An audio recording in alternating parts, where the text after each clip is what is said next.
అరుణాచల్ ప్రదేశ్లోని గ్లా సరస్సు గ్లా లేక్ ఏదైతే ఉందో దానికి రామ్సార్ లిస్ట్ లో చోటు దొరికింది. పర్యావరణ పరిరక్షణలో అరుణాచల్ ప్రదేశ్ ఒక చారిత్రక ఘట్టాన్ని నమోదు చేసుకుంది. అరుణాచల్ ప్రదేశ్లోని గ్లా సరస్సుకు రామ్సార్ సైట్ హోదా లభించింది. అరుణాచల్ ప్రదేశ్ సంబంధించి ఫర్ ద ఫస్ట్ టైం మొట్టమొదటిసారిగా రామ్సార్ సైట్ హోదా దొరికింది. అది ఈ గ్లా సరస్సుకు వచ్చిందనమాట.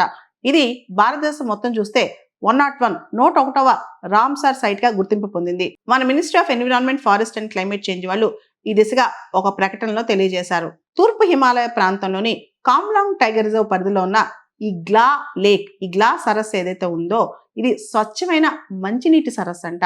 ఈ ప్రాంతంలో చాలా అరుదైన వృక్ష జాతులు, జంతు జాతులతో పాటు జీవ వైవిధ్య పరిరక్షణలో కూడా ఈ ప్రాంతం చాలా కీలకంగా ఉందంట.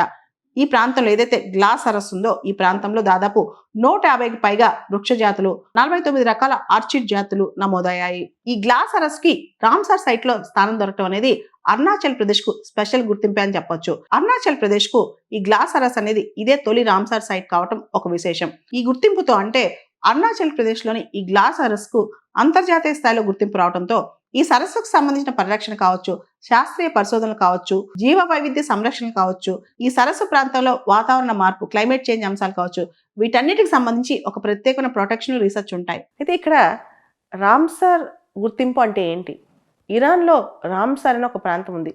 ఆ పేరుతోని ఈ రామ్సార్ కన్వెన్షన్ అంటాం అనమాట. అక్కడ జరిగిన కన్వెన్షన్ కాబట్టి ప్రపంచవ్యాప్తంగా చిత్తడి నేలలు, వెట్లాండ్స్ చాలా ఇంపార్టెంట్. వాటిని కాపాడుకోవటం ప్రపంచ యొక్క సమిష్టి బాధ్యత అనమాట. దానికి సంబంధించి రామ్సార్ సైట్స్ అంటాం అనమాట.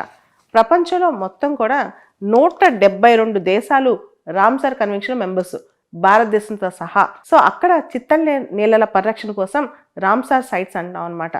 మనం ఇక్కడ గమనిస్తే వెట్లాండ్స్ అంటే చిత్తడి నేలలు బయోడైవర్సిటీకి చాలా ఇంపార్టెంట్.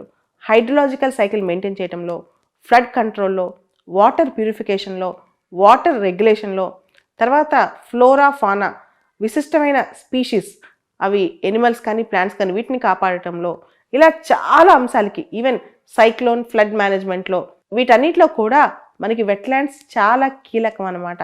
ప్రతి సంవత్సరం ఫిబ్రవరి 2వ తారీఖున వెట్లాండ్ కన్జర్వేషన్ డే, వెట్లాండ్స్ డేగా జరుపుకుంటాం అనమాట.